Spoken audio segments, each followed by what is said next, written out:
Hello, good afternoon to all. త్వరగా join కండి మా.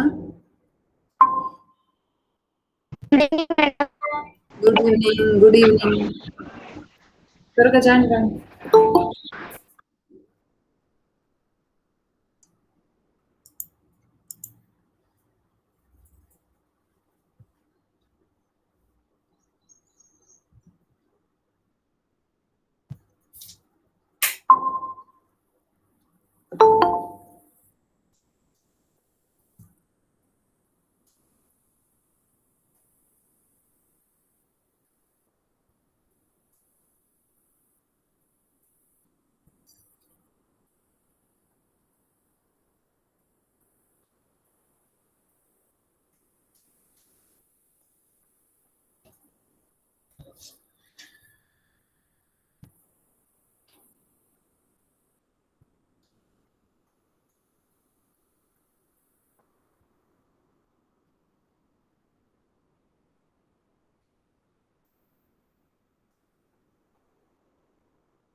ఈరోజు ఎవరు ప్రజెంట్ చేస్తారు సెమినార్ మా? Who will present seminar today? Be ready. Good evening, madam. Good evening. Good evening, madam. Good evening, Sweta. Good evening.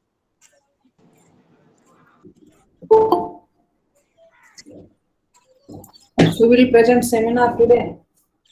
Sorry, madam. Madam, నేను seminar చేస్తాను. రెడీగా ఉండండి, 2 minutes అందరు జాయిన్ అయ్యే వరకు ఒక ఓకే మేడం.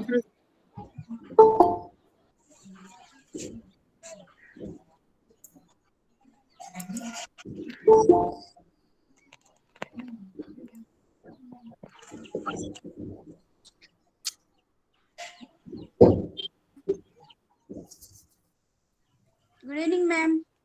Good evening. ఏమి ఈరోజు ఇంటర్నేషనల్ యోగా డేకు కనెక్ట్ కాలేదా మీరు? మేడం నేను కనెక్ట్ అయినా మేడం. కనిపించలేదా మరి? కనిపిస్తున్నా మేడం. మీరు కనిపించినారు మేడం నాకు.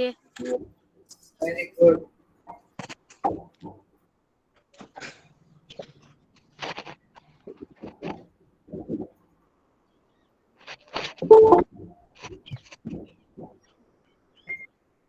అట్లీస్ట్ ఎన్ఎస్ఎస్ వాళ్ళన్నా జాయిన్ కావాలి కదా. నేను జాయిన్ అయ్యి లీవ్ అయిపోయినా.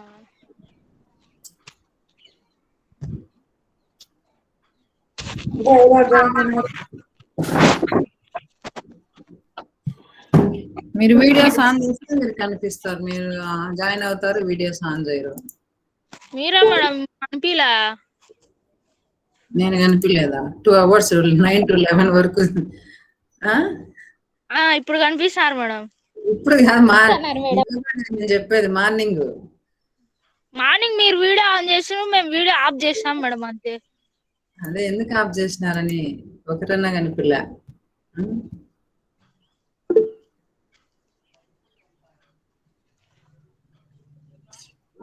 ఎవరు ఫస్ట్ ఎవరు సెమినార్ ప్రజెంట్ చేస్తానన్నా? Shweta madam, Putta Shweta. Okay, start.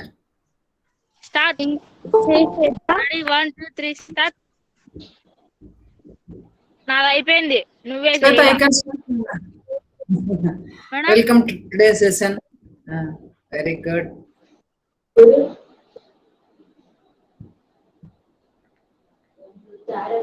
Good evening to all. Good evening, madam. Good evening, Sweta. My topic is types of demand. Topic under discussions: demand refer to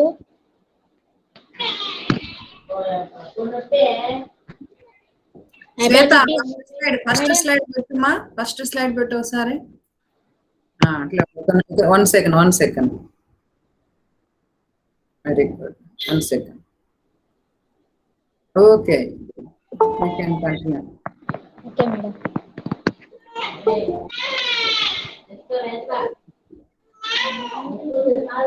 Topic under discussions.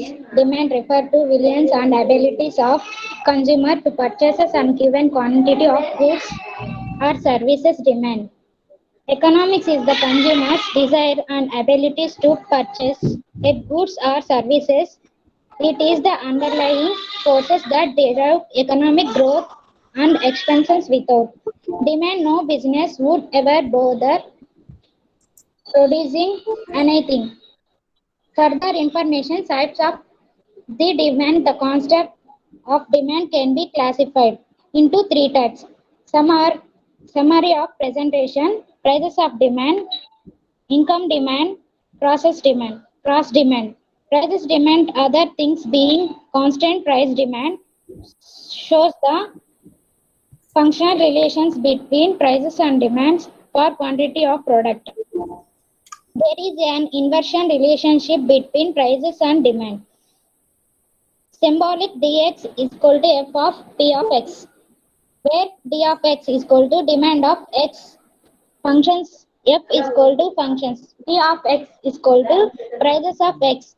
To income demand, it is refers to various types of quantities of goods or services which consumer will buy of at different stages of incoming considering other things.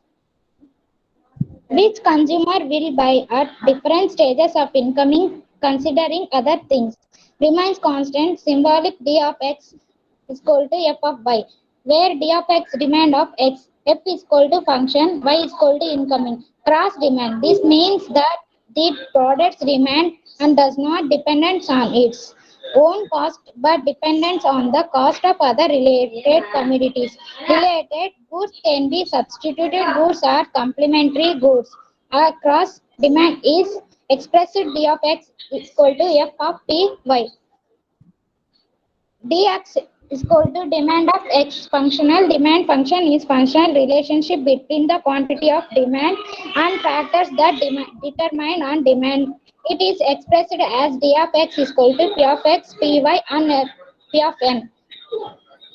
Where is d of x is equal to demand of x commodity, f is equal to functional relationship, p of x prices of x commodity, p of x prices of substitute complements, y is equal to incoming of consumer, taste t is equal to taste of consumer and technology. Determinants of demand, the following are the factors that determine our demand for goods. Thank you. Very good, Sweta. Next, ma. Thank you, madam.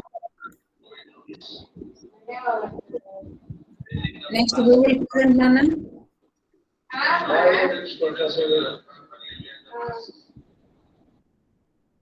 ఇంకెవరు లేరా?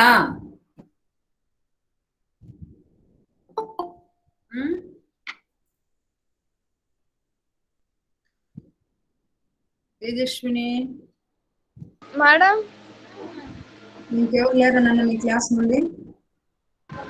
ఎవరు చెప్పలేదు madam. HCP నుండి?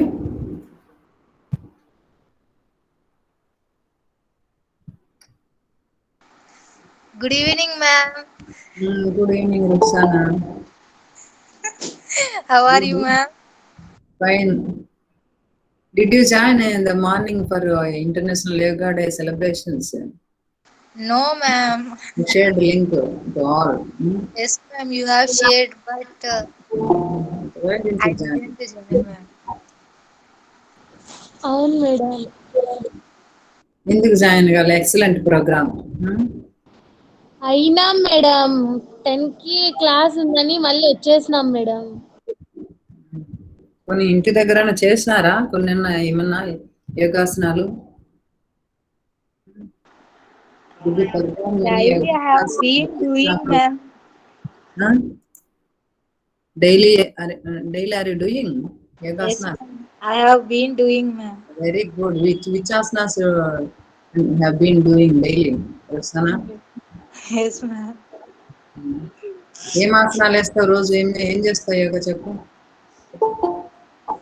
Meditation చేస్తావా లేదంటే యోగా చేస్తావా? Meditation, ma'am.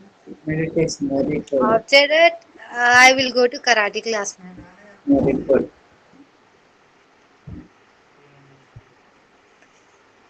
Daily doing meditation in few minutes is very good habit. Yes, ma'am. So do For some peace of exercises. mind, ma'am. Do some exercises, small exercises, especially for women. It is very important in health point of view. Yes, ma'am. Nowadays, most of the women suffering from hormonal problems.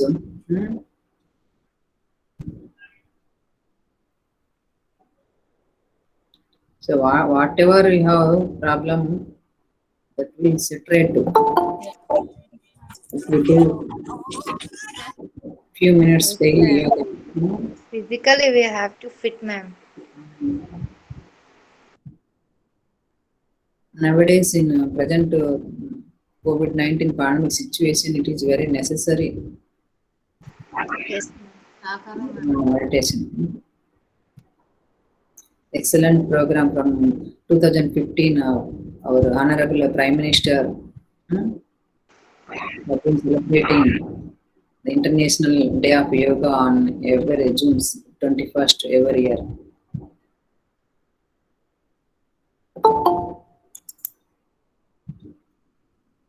Not only on June 21st, every day we have to do. yes, ma'am. Yes, ma'am. ఇంకా ఎవరెవరు చేస్తారు ఇంటి దగ్గర చెప్పండి, యోగాసనాలు కానీ meditation కానివ్వండి, అసలు అట్లీస్ట్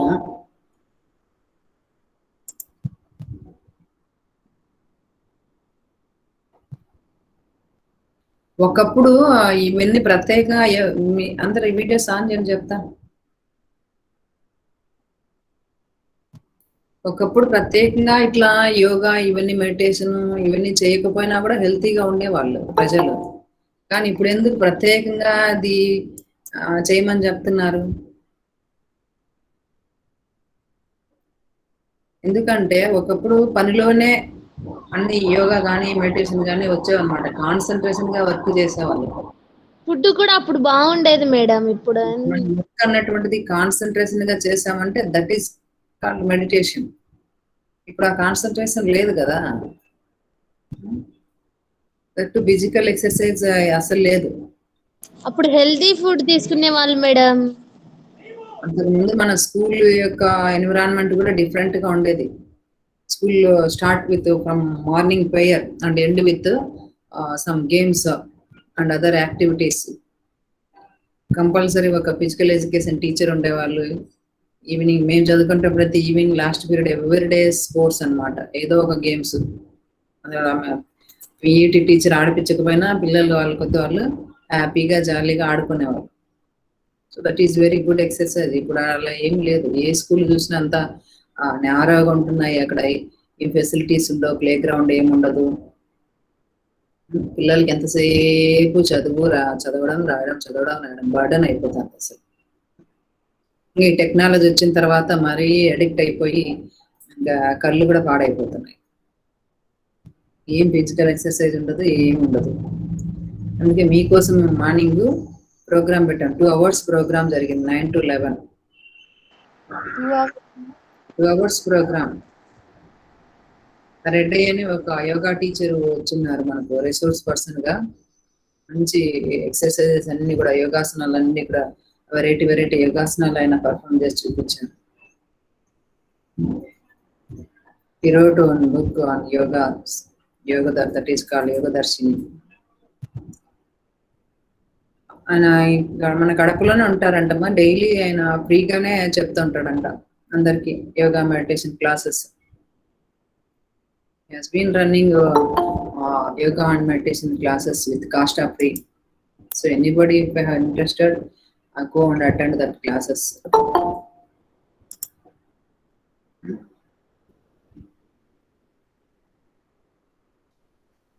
ఇంకా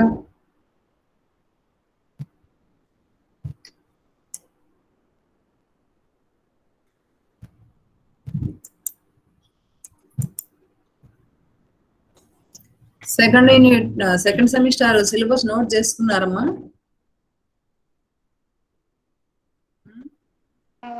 No, ma'am. ఎందుకని నోట్ చేసుకుని పంపించాను కదా, I shared already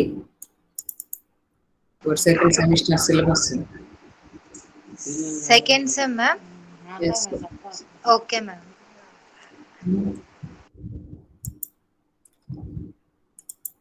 I shared in groups in our WhatsApp group.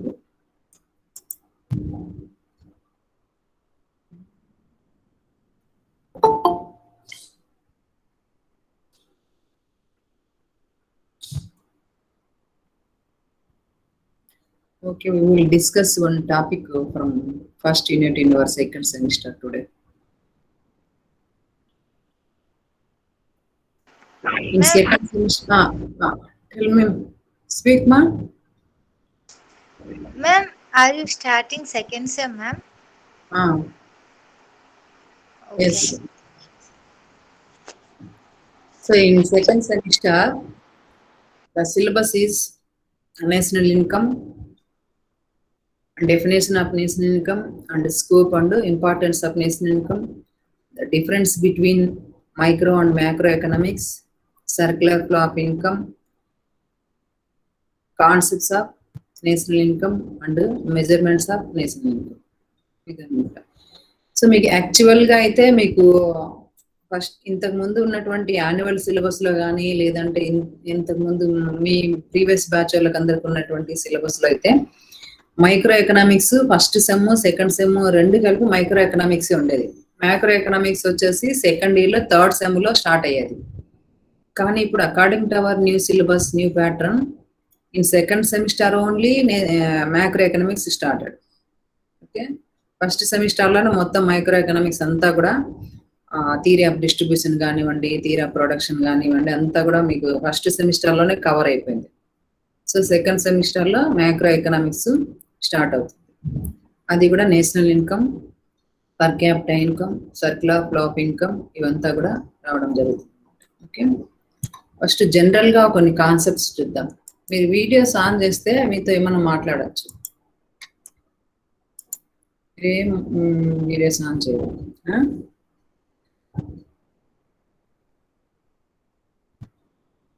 మీ ఇంట్లో ఎంతమంది సంపాదించే వాళ్ళు ఉన్నారు చెప్పండి. మీ ఫాదర్ ఒక్కరేనా లేదంటే ఇంకెవరైనా ఎర్నింగ్ పీపుల్ ఉన్నారా in your family? Father madam. Only your father only earning people. So మన ఇన్కమ్ ఏమంటారు?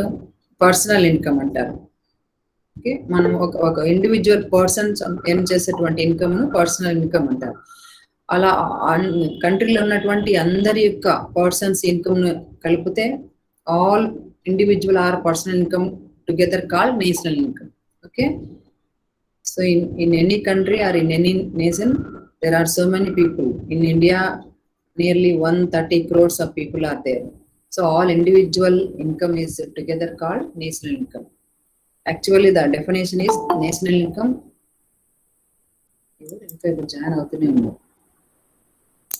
That is the final value of goods and services produced in a country in a particular period. Okay, national income యొక్క definition ఏంటంటే general గా ఒక దేశంలో ఒక సంవత్సర కాలంలో ఉత్పత్తి అయినటువంటి వస్తువుల సేవల యొక్క అంతిమ విలువను జాతీయ ఆదాయం అంటాం. So 1 year with ear are with in a year are in particular period, ఒక పరిమితమైనటువంటి లేదా ఒక కొంత కాలంలో, జనరల్ గా అయితే 1 year కాలంను మనం పరిగణలోకి తీసుకోవడం జరుగుతుంది. సో 1 year లో ఒక కంట్రీలో ఎన్ని వస్తువులు సేవలు ఉత్పత్తి అయినాయి, ఆ ఉత్పత్తి అయినటువంటి వస్తువుల యొక్క లేదా సేవల యొక్క ధర ఎంత ఉంది మార్కెట్ ధరల ప్రకారం, దాని యొక్క విలువను final value of. So the final market value of goods and services produced in a country in a year are in a particular period is called national income. Okay, ఒక సంవత్సరంలో ఒక దేశంలో ఉత్పత్తి అయినటువంటి వస్తువుల యొక్క లేదా సేవల యొక్క అంతిమ విలువనే జాతీయ ఆదాయము అని అంటాము. ఒక దేశంలో ఏమేమి వస్తువులు ఉత్పత్తి అవుతాయి? జనరల్ గా మనకు 3 సెక్టార్స్ ఉన్నాయి. One is primary sector, another is secondary sector, another is tertiary sector. There are 3 sectors in our country. So primary sector, what is primary sector? Agriculture and allied sector together called primary sector. So వ్యవసాయ రంగము దానికి అనుబంధంగా ఉన్నటువంటి అవి ఏమైనా కావచ్చు, fishery కావచ్చు, aquaculture కావచ్చు, ఇలాంటివన్నీ కూడా దాన్ని అంతా కలిపి ప్రాథమిక రంగము అంట, primary sector. Okay.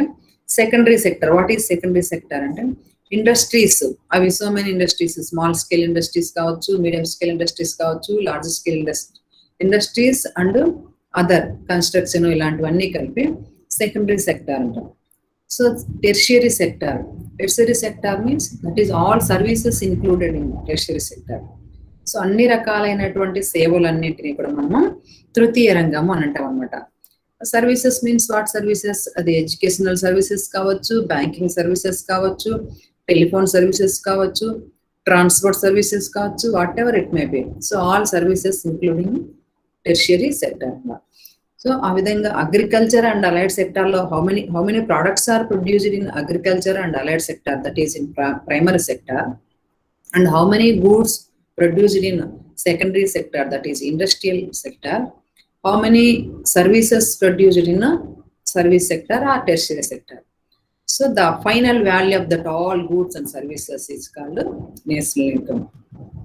For example మనకు ప్రైమరీ సెక్టర్ లో, అగ్రికల్చర్ సెక్టర్ లో 1 year లో ఎంత ఉత్పత్తి అనేది, దాన్ని ఏమంటాం? క్యూ అంటాం, క్వాంటిటీ. దాని ప్రైస్ ఎంత? Q into P. So Q into P అది ఒక సెక్టర్ అనమాట, ప్రైమరీ సెక్టర్ అనుకున్నాం. ప్లస్ మళ్ళీ ఇంకా సెకండరీ సెక్టర్ కూడా యాడ్ చేసాం.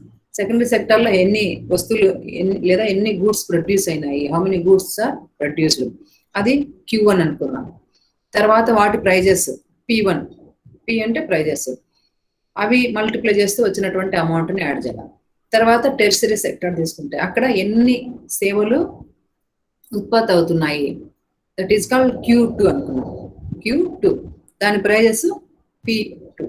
So Q2 into P2 and so on, అలా ఎన్నన్నా ఉండని అవన్నిటిని కలిపినప్పుడు మనకు వచ్చేటువంటిది నేషనల్ ఇన్కమ్ అనమాట. ఓకే, అర్థమవుతుందమ్మా? మీకు మళ్ళీ నేను నోట్స్ డీటెయిల్గా ఇచ్చిన తర్వాత చెప్తాను. జస్ట్ రఫ్గా ఈరోజు సిలబస్ ఏంటి అన్నటువంటిది ఒకసారి చూద్దాం అంతే. సో మనకు ఫస్ట్ యూనిట్లో సిలబస్ ఏం కవర్ అవుతుంది? నేషనల్ ఇన్కమ్ కవర్ అవుతుంది. తర్వాత నేషనల్ ఇన్కమ్ యొక్క డెఫినేషన్స్, నేషనల్ ఇన్కమ్ యొక్క కాన్సెప్ట్స్, మెజర్స్. ఓకే, ఈ నేషనల్ ఇన్కమ్ డెఫినేషన్ అయిపోయిన తర్వాత ఈ కాన్సెప్ట్స్ వచ్చినట్లయితే మనకు GNP, GDP, NNP, NDP, per capital income, personal income, disposable income, ఇవన్నీ కూడా వస్తాయి అన్నమాట. Okay, GNP gross national product, GDP gross domestic product, NNP net national product, NDP net domestic product. Okay, మళ్ళీ ఎన్ఎన్పిలో ఎన్ఎన్పి అట్ ఫ్యాక్టరీ కాస్ట్ వస్తుంది, NNP at market prices కూడా వస్తాయి. Okay, తర్వాత per capital income, per capital income means that is personal individual income.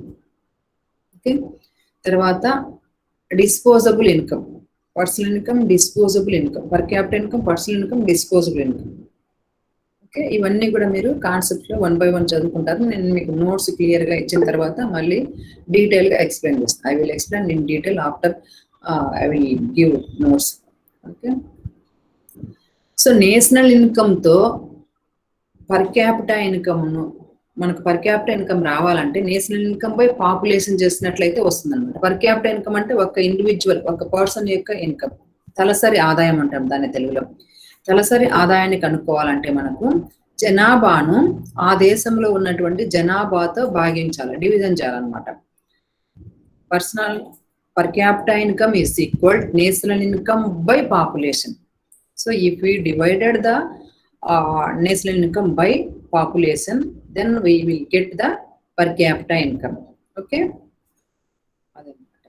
తర్వాత ఈ యొక్క measures చూసినట్లయితే వాట్ ఆర్ ద మెజర్స్? జాతీయ ఆదాయాన్ని కొలిచేటువంటి పద్ధతులు, ఏ యొక్క పద్ధతుల ద్వారా మనము నేషనల్ ఇన్కమ్ మెజర్ చేయవచ్చు అని చూసినట్లయితే జనరల్ గా మనము 3 methods చెప్పుకోవచ్చు అనమాట. there are 3 methods to measure the national income in any country. Okay, మన ఇండియాలో అయితే ఎస్పెషల్లీ 2 measures ని యూజ్ చేయడం జరుగుతుంది. One is product method and another is income method and another is expenditure method. Okay, there are 3 methods to calculate the national income in any country. Especially in India, only 2 methods are using to calculate the national income. That is product method and income method. మనకి expenditure method use చేయడం లేదు మన కంట్రీలో. So జాతీయ ఆదాయాన్ని కొలవాలి అంటే, measure చేయాలి అంటే 3 రకాలైనటువంటి పద్ధతులు మనకు అందుబాటులో ఉన్నాయన్నమాట. ఒకటి ఉత్పత్తి మదింపు పద్ధతి, 2 ఆదాయ మదింపు పద్ధతి, 3 వచ్చేసి వ్యయ మదింపు పద్ధతి. So product method, income method and expenditure method, 3 methods ఉన్నాయన్నమాట. ప్రోడక్ట్ మెథడ్ లో నేషనల్ ఇన్కమ్ ఏ విధంగా కొలుస్తారంటే, ఇప్పుడు జనరల్ గా నేను చెప్పాను కదా, డెఫినేషన్ లో వస్తుంది కదా Q ఇంటూ P అని చెప్పేసి. Q ఇంటూ P అంటే ఎన్ని వస్తువులు ఉత్పత్తి అవుతున్నాయి, వాటి ధర ఎంత ఉంది. సో ఒక వస్తువును దాని ధరతో మనము మల్టిప్లై చేసినప్పుడు ఒక అమౌంట్ వస్తుంది. ఫర్ ఎగ్జాంపుల్ ఒక 10 ప్రోడక్ట్స్ అగ్రికల్చర్ సెక్టార్ లో ప్రొడ్యూస్ అయినప్పుడు ఒక్కొక్క ప్రోడక్ట్ 100 రూపీస్ మనం ప్రైజ్ చేసుకున్నట్లయితే 10 ఇంటూ, హలో వినిపిస్తుందమ్మా? Yes ma'am. ఎగ్జాంపుల్ కొరకు చెప్తున్నా మీకు. ఒక 10 ప్రోడక్ట్స్ మనకు అగ్రికల్చర్ ప్రోడక్ట్స్ ప్రొడ్యూస్ అయినప్పుడు ఒక్కొక్క ప్రోడక్ట్ విలువ ఒక 10 రూపీస్ అనుకున్నప్పుడు 10 ఇంటూ 10 ఎంత, 100 రూపీస్ అనమాట. సో అగ్రికల్చర్ యొక్క ఇన్కమ్ ఎంత అంటే 100 రూపీస్. 100 రూపీస్ ఎలా వచ్చిందంటే ఆ ప్రొడ్యూస్ అయినటువంటి గూడ్స్ ఆ మార్కెట్ ప్రైజెస్ తో మనం మల్టిప్లై చేసినప్పుడు వచ్చిందనమాట. సో Q ఇంటూ P వేసినప్పుడు వస్తుంది. అదేవిధంగా ఇండస్ట్రియల్ సెక్టర్ లో ఎన్ని గూడ్స్ ప్రొడ్యూస్ అయినాయి, వాటి ధర ఎంత ఉంది, how many goods are produced in secondary sector and what is the price of that products. అక్కడ కూడా ఒక 10 ప్రోడక్ట్స్ ప్రొడ్యూస్ అయినా అనుకున్నాము, అక్కడ ఒక్కొక్క ప్రోడక్ట్ వాల్యూ వచ్చేసి 20 రూపీస్ అనుకున్నాం. 10 ఇంటూ 20 200. సో అగ్రికల్చర్ సెక్టార్ మొత్తం వాల్యూ 100 రూపీస్, సెకండరీ సెక్టార్ మొత్తం వాల్యూ 200 రూపీస్ అనుకున్నాం. అదేవిధంగా సర్వీస్ సెక్టార్ తీసుకు, సర్వీస్ సెక్టార్ లో ఒకవేళ 10 గూడ్స్ అనుకున్నాము, అక్కడ ఒక 15 రూపీస్ ఈచ్ ప్రోడక్ట్ అనుకున్నాం. సో 10 ఇంటూ 15 వేసినట్లయితే 300 వస్తుంది. సో టోటల్ అప్పుడు నేషనల్ ఇన్కమ్ ప్రైమరీ సెక్టార్ లో లేదా అగ్రికల్చర్ సెక్టార్ లో 100 రూపీస్, సెకండరీ సెక్టార్ లో 200 రూపీస్, తర్వాత సర్వీస్ సెక్టర్ లో 300 రూపీస్, మొత్తం యాడ్ చేసినట్లయితే మనకు 600 రూపీస్ వస్తుంది అనమాట. That is called national income. A method లో? ప్రోడక్ట్ మెథడ్ లో. ఎన్ని వస్తువులు ఉత్పత్తి అయినాయని వస్తువుల ఉత్పత్తి ద్వారా, అంటే ఉత్పత్తి అయినటువంటి వస్తువులను మనం లెక్కించడం ద్వారా జాతీయ ఆదాయాన్ని మనం కొలుస్తున్నాం. ఓకే, దేశంలో అన్ని రంగాల్లో, అది whether it is primary sector or secondary sector or tertiary sector, 3 రంగాలలో కూడా ఎన్ని వస్తువులు ఉత్పత్తి అయినాయి, వాటి విలువ ఎంత ఉంది, అవి 2 మల్టిప్లై చేసి టోటల్ చేసినప్పుడు వచ్చినటువంటిది మనకు national income in product method. Okay, ఉత్పత్తి విలువ ద్వారా, ఉత్పత్తి విలువను బట్టి మనము జాతీయ ఆదాయాన్ని లెక్కించడం అంటారు దాన్ని. Okay, that is one method. Another method, ఇంకో మెథడ్ చూద్దాం, ఇన్కమ్ మెథడ్. రెండోది ఏంది? ఆదాయ మదింపు పద్ధతి. ఆదాయాలన్నింటినీ లెక్కించడం ద్వారా కూడా మనము నేషనల్ ఇన్కమ్ ను కనుక్కోవచ్చు అనమాట, క్యాలిక్యులేట్ చేసి. ఆదాయం అంటే ఏమిటి? ఇక్కడ వస్తు సేవలను మనం ఉత్పత్తి చేయాలంటే ఇక్కడ ఏం ఉపయోగిస్తున్నాం మనము? ఉత్పత్తి కారకాలను ఉపయోగిస్తున్నాం. The factors of production. To produce any goods and services we utilize the factors, some factors, that is land, labor, capital and organization. To produce any goods and services, there is a need of factors of production. What are the factors of production? Land, labor, capital and organization. So ఏ వస్తువులనైనా ఏ సేవలనైనా మనం ఉత్పత్తి చేయాలి అంటే అందులో ప్రధానంగా 4 రకాలైనటువంటి ఉత్పత్తి కారకాలను మనము ఉపయోగిస్తూ ఉన్నాము. సో ఉత్పత్తి ప్రక్రియలో ఆ ఉత్పత్తి కారకాలను మనం ఉపయోగించినందుకు గాను వాటికి ప్రతిఫలాలను చెల్లించడం జరుగుతుంది, లేదా ధరలను చెల్లించడం జరుగుతుంది. We have to pay the remuneration or we have to pay the prices to that factors. ఎలా పే చేస్తాము? Rent for land, wage for labour, rate of interest for capital and profit for organiser. So ఉత్పత్తి కారకాలు ఆ ఉత్పత్తి యొక్క ప్రక్రియలో పాల్గొన్నందుకు గాను మనం ఏం చేస్తున్నాము? వాటికి ధరలను చెల్లిస్తున్నాము లేదా ప్రతిఫలాలను చెల్లిస్తున్నాము. భూమికి బాటకము రూపంలోను, తర్వాత శ్రామికునికి వేతనాల రూపంలోను, మూలధనానికి వడ్డీ రూపంలోను, అదేవిధంగా వ్యవస్థాపకునికి లాభాల రూపంలోను మనము ప్రతిఫలాలను చెల్లిస్తూ ఉన్నాము. అవి ఏమైతాయి? వాటి ఇన్కమ్ అవుతుంది. అవన్నీ కూడా బాటకము కానీ, వేతనము కానీ, వడ్డీ కానీ, లాభము కానీ ఆ ఉత్పత్తి కారకాలకు వచ్చినటువంటి ఆదాయము అది. That is the income of that factors. Okay, ఆ ఇన్కమ్ అన్నింటిని మనం యాడ్ చేస్తే వచ్చినటువంటిదే national income in income method. అర్థమైందా? సో ఉత్పత్తి ప్రక్రియలో పాల్గొన్నటువంటి ఉత్పత్తి కారకాలకు వచ్చినటువంటి ఆదాయాలన్నింటినీ మనము యాడ్ చేస్తే కూడగా వచ్చినటువంటిదే జాతీయ ఆదాయము, ఆదాయ మదింపు పద్ధతిలో.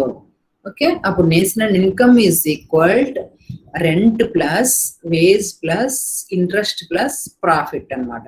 ఓకే, అదే మనకి ప్రోడక్ట్ మెథడ్ లో ఎలా వచ్చింది? Q into P plus Q1 into P1 plus Q2 into P2 and so on. అలా ఎన్ని వస్తువులన్నా ఉండని వాటి ప్రైజెస్ తో మనం మల్టిప్లై చేసినప్పుడు ఆ అన్ని ప్రోడక్ట్స్ ఆ యొక్క ప్రైజెస్ మల్టిప్లై చేస్తే వచ్చినటువంటి అమౌంట్లు అన్నింటినీ మనం national income in product method అన్నాం. అదే విధంగా ఇన్కమ్ మెథడ్ లో అందరి యొక్క ఇన్కమ్ ను యాడ్ చేస్తే వచ్చినటువంటిదే national income in income method. ఎవరెవరు ఇన్కమ్ యాడ్ చేస్తాం ఇక్కడ?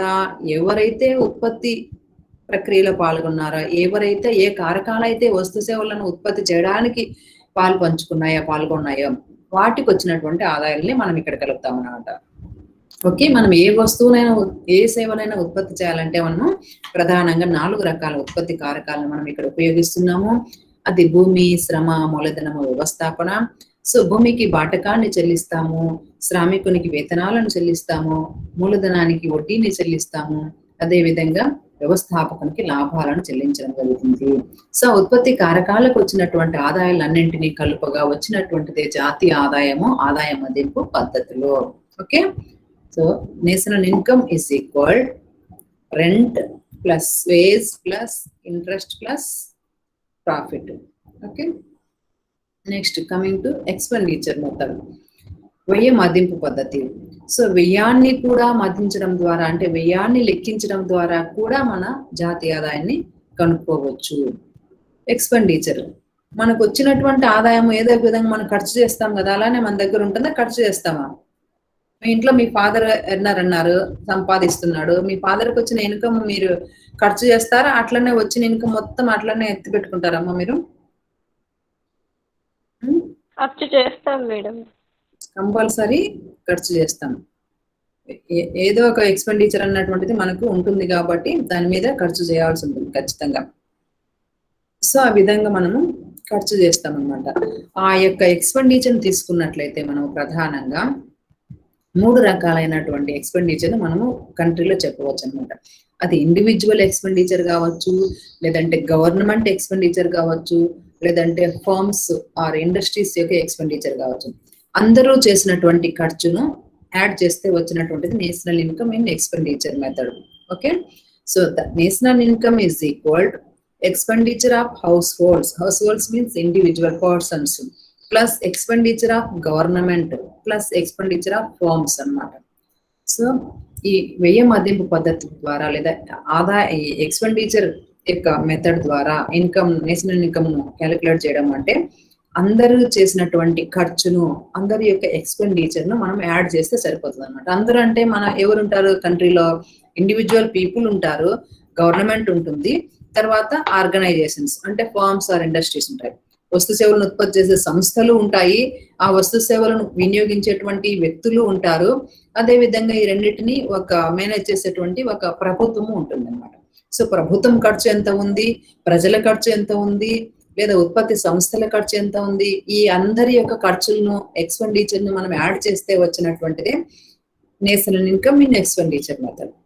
ఓకే, ఈ 3 మీకు గుర్తు పెట్టుకోవాలన్నమాట. ఎగ్జామినేషన్ పాయింట్ ఆఫ్ వ్యూలో మీకు ఈ 2 కూడా కాన్సెప్ట్స్ కానివ్వండి, ఈ ఎస్టిమేషన్ మెథడ్స్ కానివ్వండి చాలా చాలా ఇంపార్టెంట్ అనమాట. సింపుల్ గా ఈరోజు బ్రీఫ్ గా చెప్తున్నాను, in detail I will explain later. Okay, so మీకు what are the measures to calculate the national income అని అన్నప్పుడు ఈ 3 గుర్తు పెట్టుకోవాలన్నమాట. 3 మెథడ్స్ అని చెప్పేసి. What are the 3 methods? Product method, income method, expenditure method. Simple, ఏమి లేదు.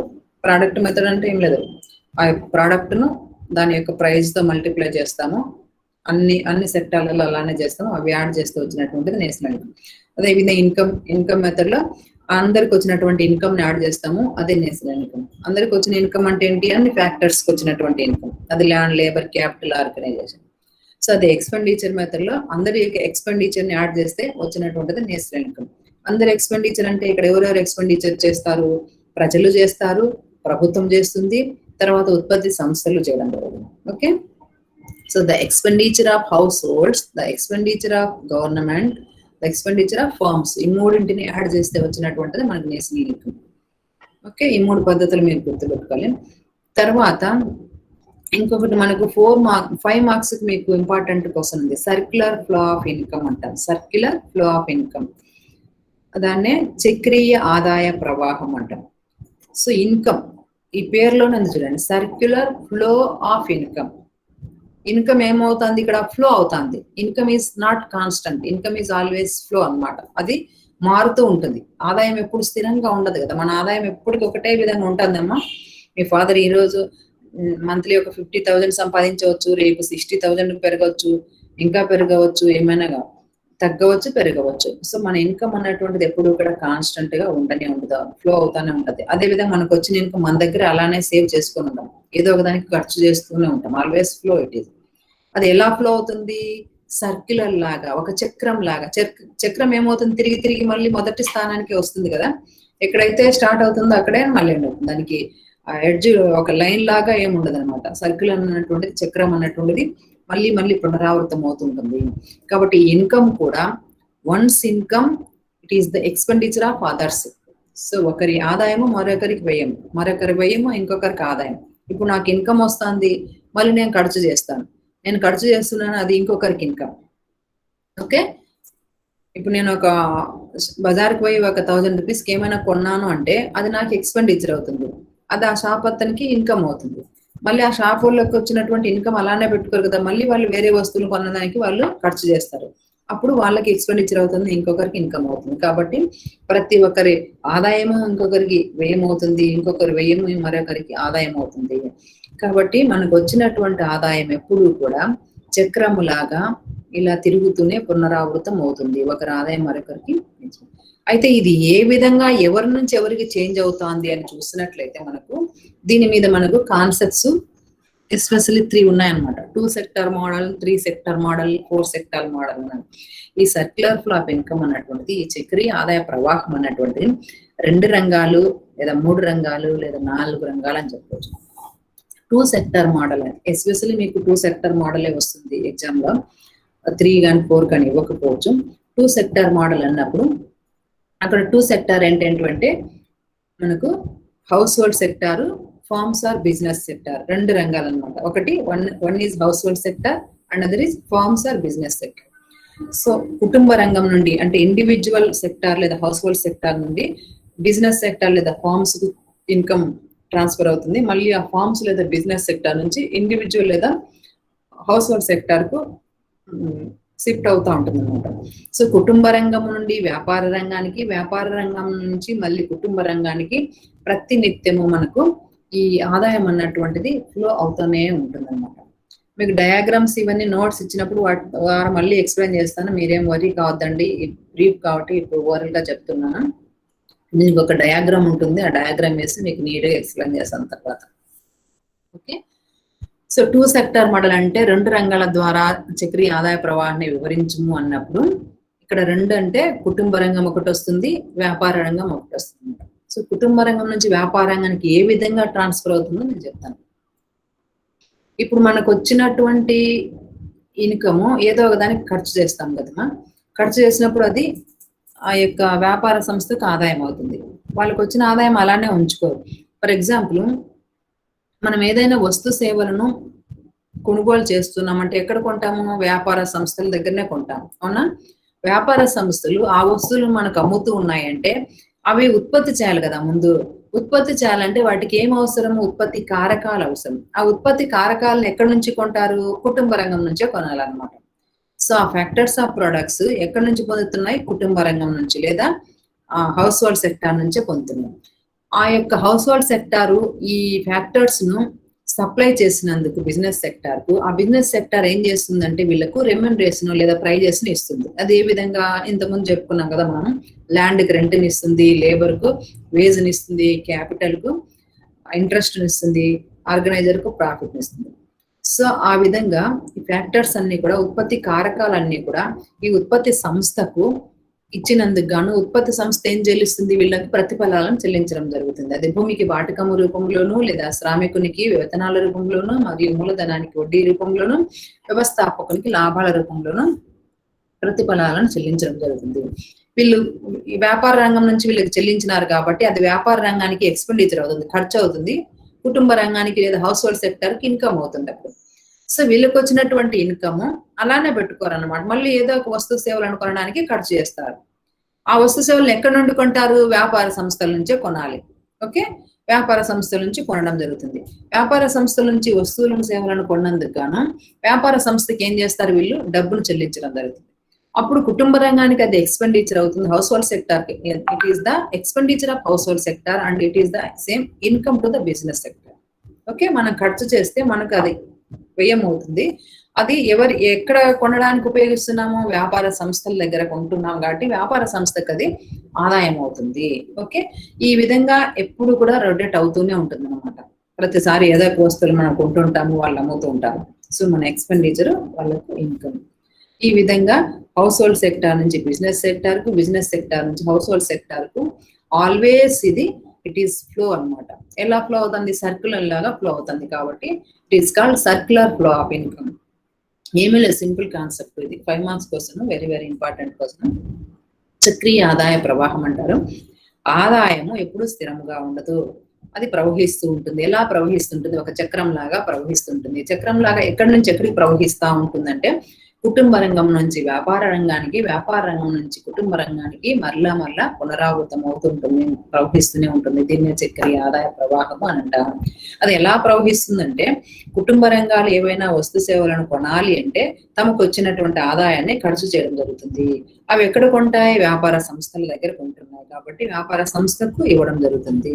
వ్యాపార సంస్థలు మళ్ళీ ఏం చేస్తున్నాయి, ఆ యొక్క వస్తు సేవలను ఉత్పత్తి చేయాలంటే కుటుంబ రంగం నుంచే ఆ యొక్క ఉత్పత్తి కారకాలను కొనాలి. కాబట్టి ఉత్పత్తి కారకాలను పొందినందుకు గాను వాళ్ళ యొక్క సేవలను ఉపయోగించుకున్నందుకు గాను తిరిగి వాటికి ప్రతిఫలాలను చెల్లించడం జరుగుతుంది. సో ఈ విధంగా ఆదాయం అన్నటువంటిది 2 రంగాల మధ్య మారుతూ ఉంటుంది. అది 2 సెక్టార్. ఒకవేళ 3 సెక్టార్ అయితే వీటికి అడిషనల్ గా గవర్నమెంట్ వస్తుంది అనమాట. మధ్యలో ఏమొస్తుంది, గవర్నమెంట్ అన్నటువంటిది వస్తుంది డయాగ్రామ్ లో. వీటికి రెండింటికి మీడియేటర్ గా గవర్నమెంట్ ఇటు వ్యాపార సంస్థల మీద ఏదైనా పెట్టుబడి పెట్టవచ్చు, ప్రభుత్వ రంగ సంస్థల మీద, ప్రజల మీద ఖర్చు చేస్తూ ఉండవచ్చు. సో ప్రజా సంక్షేమం కోసం వెల్ఫేర్ స్కీమ్స్ అన్ని ఇవన్నీ ఎంతో ప్రభుత్వానికి వచ్చినటువంటి ఆదాయం ఖర్చు చేస్తా ఉంది. ప్రభుత్వానికి ఇన్కమ్ ఏ విధంగా వస్తుందంటే there are different sources. Government revenue, there are various sources, especially taxes అన్నమాట. ట్యాక్సెస్ ద్వారా ప్రభుత్వానికి ఆదాయం వస్తుంది. సో ప్రభుత్వానికి ఆదాయం వస్తే ఆదాయాన్ని ప్రభుత్వం దగ్గర పెట్టుకోదు కదా, అనేకమైనటువంటి పనుల కోసం ఖర్చు చేస్తుంది. అది ప్రజల మీద ఖర్చు చేస్తుంది, ప్రజల సంక్షేమం కోసం అనేకమైనటువంటి పథకాలకు ఖర్చు పెడుతుంది. అదే విధంగా ప్రభుత్వ సంస్థలు ఎక్కడనంటే అక్కడ కూడా పెట్టుబడి పెట్టడం జరుగుతుంది. సో ఈ విధంగా ప్రజల నుంచి వ్యాపార సంస్థలకు త్రూ ప్రభుత్వం, గవర్నమెంట్ ద్వారా ఈ విధంగా ఫ్లో అవుతానే ఉంటుంది. అక్కడ కూడా ఎక్కడ స్థిరంగా ఉన్నది. ఇది 3 సెక్టర్ అన్నమాట. ఒకవేళ 4 సెక్టర్ అడిగినప్పుడు మీకు ఈ house hold sector, business sector, government sector తో పాటు అడిషనల్ గా ఫారిన్ సెక్టర్ ఒకటి వస్తుంది. ఫారిన్ సెక్టర్ అంటే విదేశీ రంగం అన్నమాట. విదేశీ రంగం ఎందుకు అంటే ఇప్పుడు మోడర్న్ పీరియడ్ లో మనము అందరము కూడా గ్లోబలైజేషన్ పీరియడ్ లో ఉన్నాం అన్నమాట. గ్లోబలైజేషన్ అంటే ప్రపంచీకరణ. ఎక్కడి నుండి ఎక్కడికైనా కూడా అన్ని ఫ్యాక్టర్స్ మొబైల్ అవుతున్నాయి అన్నమాట. ఒకప్పుడు లేబరు ఎవరి కంట్రీలో వాళ్ళు అక్కడే ఉండేవాళ్ళు, కానీ ఇప్పుడు ప్రతి ఒక్కరు కూడా ఇతర దేశాలకు వెళ్ళి ఉద్యోగాలు పొందుతూ ఉన్నారు. అదేవిధంగా క్యాపిటల్, ఒకప్పుడు ఏ కంట్రీ క్యాపిటల్ ఆ కంట్రీలోనే ఇన్వెస్ట్ చేస్తున్నారు, కానీ ఇప్పుడు nowadays any country invest in any countries. Okay, మన భారతదేశంపై అమెరికాలో పెట్టుబడులు పెట్టవచ్చు, అమెరికా వచ్చి మన భారతదేశంలో కూడా పెట్టుబడులు పెట్టవచ్చు. అదే విధంగా ఆర్గనైజర్ ఇక్కడే ఉండి ఇన్వెస్ట్ చేసి చేయాలని ఏం లేదు, ఎక్కడైనా కూడా అతను ఇన్వెస్ట్ చేసి చేసుకోవచ్చు. కాబట్టి ఈ ఫ్యాక్టర్స్ అన్ని కూడా మొబిలిటీ ఉంది అనమాట. వరల్డ్ వైడ్ ఎక్కడైనా కూడా మొబిలిటీ అవుతున్నాయి. కాబట్టి ఇక్కడ ఫారిన్ సెక్టార్ కూడా మనకు యాడ్ అవుతుంది. ముఖ్యంగా మనలాంటి కంట్రీస్ లో చాలా స్కేర్సిటీ ఉంటాయి కాబట్టి చాలా వస్తువులు మనకు ఏ వస్తువులు అయితే స్కేర్సిటీ ఉంటాయో, ఏవైతే కొరతగా ఉంటాయో, మనకు లభించకోకుండా మన అవసరాలకు సరిపోకుండా వాటిని అదర్ కంట్రీ నుంచి మనం ఇంపోర్ట్ చేసుకుంటూ ఉన్నాము.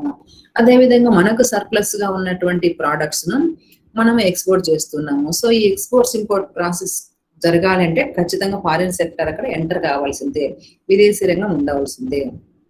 ఓకే, మనకు మిగులుగా ఉన్నటువంటి వస్తువులను ఇతర దేశాలకు ఎగుమతి చేస్తున్నామంటే, ఎక్స్పోర్ట్ చేస్తున్నామంటే ఏమొస్తుంది, మనకి ఇన్కమ్ వస్తుంది ఫారిన్ నుంచి. అదేవిధంగా మనకు స్కేర్సిటీగా అంటే మనకు కొరతగా ఉన్నటువంటి వస్తువులను అదర్ కంట్రీస్ నుంచి మనం ఇంపోర్ట్ చేసుకుంటున్నాం అంటే మనం వాళ్ళకి పే చేయాలి. అంటే మన కంట్రీ నుంచి అమౌంట్ వాళ్ళకి వెళ్ళిపోతుంది, అది మనకి ఎక్స్పెండిచర్ అవుతుంది. ఓకే, సో ఆ విధంగా విదేశీ వ్యాపారంలో ఇతర దేశాల ఆదాయం మన దేశానికి వస్తుంది, మన దేశ ఆదాయం ఇతర దేశాలకు పోతుంది. ఓకే, ఆ విధంగా household sector, business sector, government sector, foreign sector 4 కలిసి ఆ 4 మధ్యన ఇన్కమ్ అంతా కూడా ఫ్లో అవుతూ ఉంటుంది అన్నమాట. దాన్ని 4 సెక్టార్ మోడల్ అంటారు. ఓకే, ఇది బ్రీఫ్ గా మీకు circular flow of income. General గా మీకు 2 సెక్టారే వస్తాయి, హౌస్ హోల్డ్, బిజినెస్ సెక్టర్. అదొకటి గుర్తుపెట్టుకుని చాలు. కానీ మీకు నోట్స్ ఏదో 4 ఇస్తాను, ఏది వచ్చినా కూడా మీరు రాయొచ్చు అన్నమాట. ఓకే, ఇది మీకు బ్రీఫ్ గా మీకు ఫస్ట్ యూనిట్ లో ఉన్నటువంటి సిలబస్. మళ్ళీ 1 by 1 క్వశ్చన్ వైజ్ గా మీకు I will give notes in detail and I will explain in detail. Okay, ఇంకేమన్నా వీటి మీద ఇప్పుడు చెప్పిన వాటి మీద ఏమైనా డౌట్స్ ఉంటే అడగండి మా. ఈ నేషనల్ లింక్ మీకు 8th క్లాస్ 9th క్లాస్ లోనే వచ్చింది సోషల్ స్టడీస్ లో.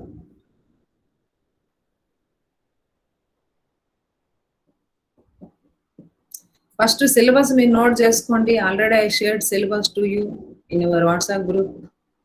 ఒకసారి మీకు సిలబస్ చూడాలి ఏంటి అని. గూగుల్ క్లాస్ లో కూడా షేర్ చేస్తాను. ఇంకా కొంతమంది సెమినారు అసైన్మెంట్ కంప్లీట్ చేయలేదు. Very few students only submitted in your seminar and assignment in Google class. Not yet submit all. Why? What is the reason? మాట్లాడాలి, మీరేం మాట్లాడకపోతే ఏం చేయలేము. Interaction is more important in any class.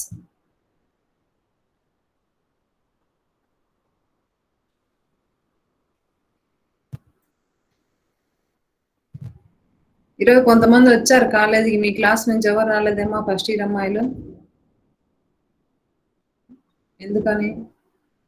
ఇంట్లోనే కూర్చుంటారా? TV చూస్తా. Hello, కొంతమంది final students వచ్చారు ఈరోజు కాలేజీకి, మీరు ఎప్పుడు కూడా రాలేదే ఏమంటున్నా?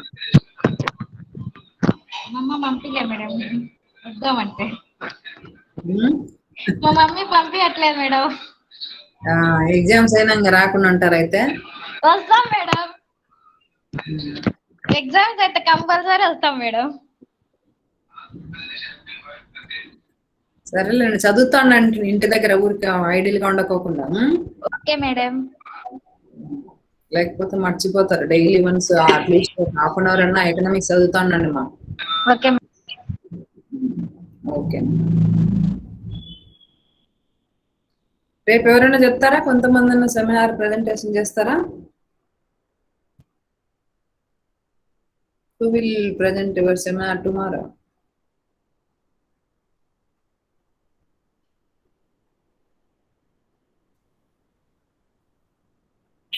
Okay, Nana, we will meet tomorrow. Bye. Okay madam. Bye madam. Bye.